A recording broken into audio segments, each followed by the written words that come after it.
보통 제 방에서 이성 어떻게 만나요? 어디서 만나요? 할 때 제가 소모임을 많이 추천하거든요. 그 소모임 어플이란 게 실제로 있어요. 대부분 이걸 추천받는 연령대가 직장생활 하시는 분들이에요. 20대 중반에서 30대까지. 뭐 바쁘니까 집, 일, 헬스장 이것만 해도 솔직히 하루 다 가고 그렇단 말이야, 성인들은. 그래서 보통 불금 퇴근 시간, 주말 이런 사람들이 가장 진입장벽 낮게 만날 수 있는 게 소모임이거든요. 이 영상은 소모임을 가라 이런 건 아니고요. 제가 소모임을 추천했던 이유는 남녀를 쉽게 만날 수 있는 장소이기도 하지만 놀랍게도 우리가 돌아가는 남녀 생태계를 엿볼 수 있는 축소판입니다. 여기에 인간 군상이 다 있다고 보면 돼. 이건 어딜 가나 있어요. 직장, 학교, 클럽 모든 공간에 정신만 차리고 있으면 연애 생태계는 다 있습니다. 뭐 보통은 일하느라 정신 없거나 학업과 뭐 혹은 본인이 어리기 때문에 이걸 눈치 못 가는 거예요. 일반 남자, 여자 중에서 우리가 좋은 이성을 만나고 싶고 내가 원하는 이성을 만나고 싶잖아요. 그리고 피할 사람은 피해야 하고 내가 민폐를 끼치기 전에 공략이 가능한지 빠른 견적을 낼 필요가 있거든요.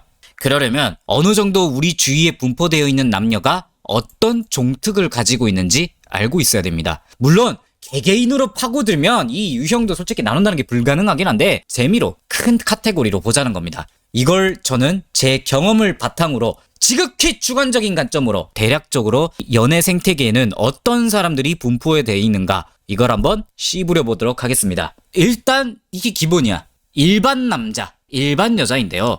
제 채널의 원래 근본이 사실 이거보다 좀 아래인 찐따인데 그래도 이거부터 시작하자고. 다 여기서 파생되는 거거든요. 일반 남자는 어떤 사람인가? 보통 이 일반 남자들은 스펙이 160 후반 이상의 키를 가지신 분이에요. 그리고 키가 클수록 뭐 일반에서 벗어난 거 아닌가라고 말씀하실 수 있는데 솔직히 남자 키가 170 느낌만 보여도 키는 크게 의미 없습니다. 키가 커도 얼굴과 몸매 스타일이 받쳐줘야 일반 범주를 넘어선다고 볼 수 있어요. 170 이상이면 일반 남인가요? 말했잖아. 키가 그렇다고. 만약에 키가 본인이 170 이상인데 스타일 병신의 몸매 박살났으면 일반 남자가 아니겠죠. 그러니까 어차피 남자 외모는 여자가 평가하는 게 조금 더 신뢰 있다고 생각하기 때문에 그래서 저는 그 기준으로 보는 겁니다. 그리고 특징이 있다면 이 일반 남자가 사실 개체수가 제일 많아. 특징적인 외견은 뭐 어깨가 좀 좁거나 혹은 뭐 어깨가 좀 벌어졌는데 곰돌이상이면서 살이 올랐지만 비만은 아닌 체형도 있고요. 이 중에서는 운동을 좀 해가지고 옷 입혀놓으면 몸매는 봐줄 만한 남자도 있어요. 진짜 공통적인 특징이 있어요. 헤어나 옷, 스타일링이 병신이 아닙니다. 무난 혹은 그 이상입니다. 자기가 자기를 단정하게 할 줄 압니다. 이런 분들은. 아무튼 신체 스펙이 어떻든 간에 이분들의 공통적인 특징은 첫인상이 쎄하진 않습니다. 이상한 사람 같다, 병신 같다 이렇게는 안 보이는 게 이런 유형이에요. 일반 남자. 일반 남자는 비적극형과 적극형으로 이렇게 좀 나누고 싶어요. 여기 비적극형이 가장 많아요. 여기 비적극형 이분들 특징이 보통 연애 한 번에서 한 3번 정도 해본 사람들이고요. 20대 후반 기준. 여자랑 친해지고 어떻게 해보려는데 어설퍼. 기본적으로 착해 보입니다. 착하다는 건 아니지만 물론 착한 사람도 있죠. 근데 여자 입장에서 봤을 때 다소 답답한 면이 있다. 모쏠은 일반 남자 아닙니다. 모쏠은 이 범주에 안 들어가요. 자, 보통 이런 분들이 가장 여기 있는 일반 여자에게 대시를 하는 패턴이 있어요. 이 비적극형적인 남자가. 이분들은 기본적으로 여자랑 엮이는 구간이 별로 없어서 어떻게 상대 여자와 엮이면 그 연락처를 존나게 소중하게 여겨요. 뭐 이게 나쁜 건가 싶지만 솔직히 좋진 않죠. 이런 분들은 집착병이 좀 있을 확률이 높습니다. 아직 설명하진 않았지만 찐따들이 패시브로 가지고 있는 스킬인데 여자 하나에게 존나 매달려요. 이게 좀 있어 이분들에게. 뭐 근데 심하진 않지만 어느 정도냐면 어떤 여자하고 만약에 연락이 좀 되고 있어. 근데 만약에 통하면 어떻게든 그 세상에서 그 여자가 하나야. 그 여자가 카톡 연락에 내 모든 일상이 다 박살납니다. 이게 좀 상대 여자 입장에서는 저 새끼는 나한테 연락하고 관심 주는 거 말고는 하는 게 없는 새끼인가? 이렇게 비춰질 수 있는 유형이에요. 이런 유형분들은 연애 경험이 적어서 아직 여자라는 동물이 몸에 안 익숙해요. 뭐 그렇다고 여자 경험이 없는 건 아니고 찐따랑은 확실히 구별해야 되는 게 여자가 적당히 일십하고 답장 늦게 하고 대놓고 싫다고 하면 마음을 빨리 접습니다. 그러니까 민폐는 안 끼친다는 얘기죠.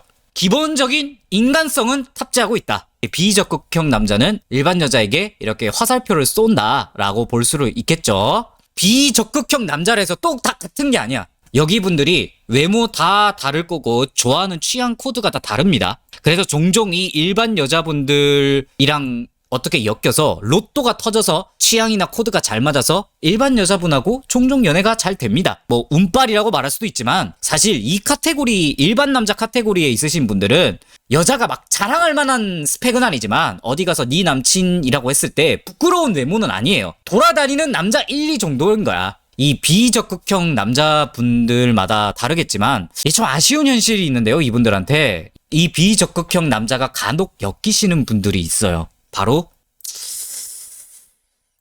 네, 이게 참 씁쓸하죠. 여성분들에게 비하 의도는 없고요. 나중에 찐따남도 나오고 제가 남자도 오지게 깔 거니까 마음 쓰이지 마세요, 여성분들. 찐따 여자에 대한 건 나중에 얘기할게요. 지금은 일반 남자에 대해서 얘기를 해야 되니까. 이 일반 남자가 절대 남자로 안 보이는 외모 스펙이 아닌데 왜 찐따 여자랑 엮이냐? 비적극형 일반 남자는 기본적으로 여자를 만나본 적은 약간 있지만 만나기가 힘들어요. 그래서 외롭거든.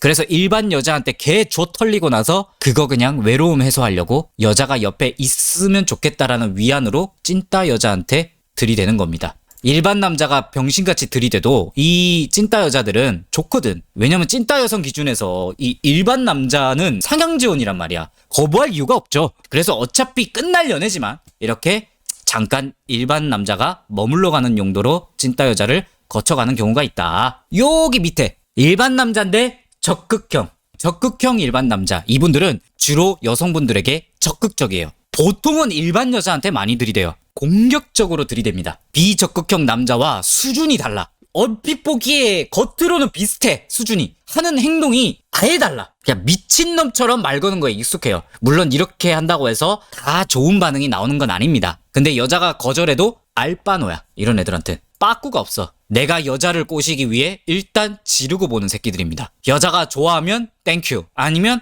알바노.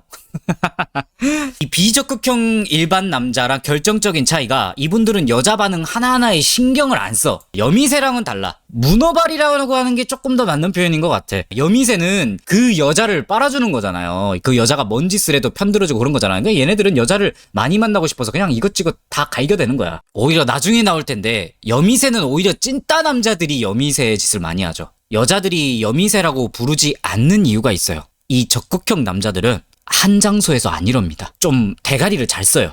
여기 1단체에서는 얘 한 명, 2번 단체에서는 한 명, 3번 단체에서는 한 명, 이런 식으로 하기 때문에 얼핏 보기에 그 장소에서는 절대 문어발이 티가 안 납니다. 이분들은 각독이고 뭐고 일단 여자로 보이면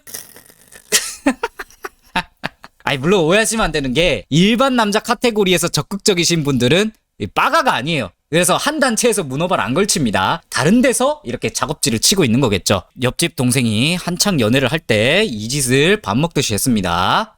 그리고 저는 남자분들한테 이렇게 하라고 권장을 해요. 이게 효율적이라서. 대학 갈 때 원서 여러 군데 쓰는 거와 같군요. 맞습니다. 물론 이 모임에 문어발들이 있긴 해요. 이 적극형 남자건 좀 다르게 문어발들이 있어. 근데 그분들 유형은 따로 있어요. 그건 나중에 다른 편에서 제가 말씀을 드릴게요. 근데 보세요. 님들 이상한 거 안 보여요? 이 갈색 줄이 많긴 한데 어디론가는 안 향하고 있지 않아요? 자기 수준이나 위로는 뒤지게 대시하는데 아래론 절대 안 가. 자기랑 비슷하거나 혹은 좀 더 괜찮다고 생각하는 사람한테만 가. 이분들 특징이 일반 남자지만 연애가 최소 3번, 보통 5번을 넘어가시는 분들이란 말이야. 자기가 알아. 내가 몸을 비틀면 100%는 아니지만 70% 정도는 만족되는 여자를 만날 수 있다는 걸 알아요. 그래서 존나게 들이대는 겁니다. 내가 조금만 더 까이고 비틀면 내 수준에서 괜찮은 여자 만날 수 있는데 굳이 내가 내 몸 좀 편하자고 내가 여자로 보이지도 않는 여자한테 갈 이유가 없는 거죠. 주변에서 야 쟤는 평범하게 생겼는데 이상하게 좀 괜찮은 여자랑 연애 잘하고 여자친구가 바뀌어도 계속 괜찮은 사람하고 연애하는데 저 새끼는 무슨 여복을 타고난 거지 하는 애들 있죠. 다 유형입니다. 운이 아니야. 물론 대부분 털리고 이분들도 사람이라서 이렇게 훈녀한테 들이댈 때도 있어요. 훈녀한테 잘 안 됩니다. 근데 진짜 바늘 같은 확률로 훈녀랑 사귀는 경우가 있습니다. 왜냐면 까여도 알바노기 때문에. 사실 이 옆집 동생 채널에서 가장 여러분들이 될 수 있는 평균적인 남자 유형이 이 일반 남자인데 적극형이라고 제가 많이 강조를 하는 걸 제 채널을 보시면 눈치를 대충 깔 겁니다. 보통 남자들에게 가장 많은 대시를 받는 일반 여자는 도대체 어떤 유형이 있고 어떤 생태계의 색깔을 가지고 있는지, 이거는 다음 시간에 남녀 생태계를 최대한 컴팩트하게 제 경험에 근거한 주관 가득한 지도를 한번 만들어 보려고 합니다. 뭐 이름은 대충 대동엽지도라는 컨셉으로 갈 건데 개 씹어줬고요.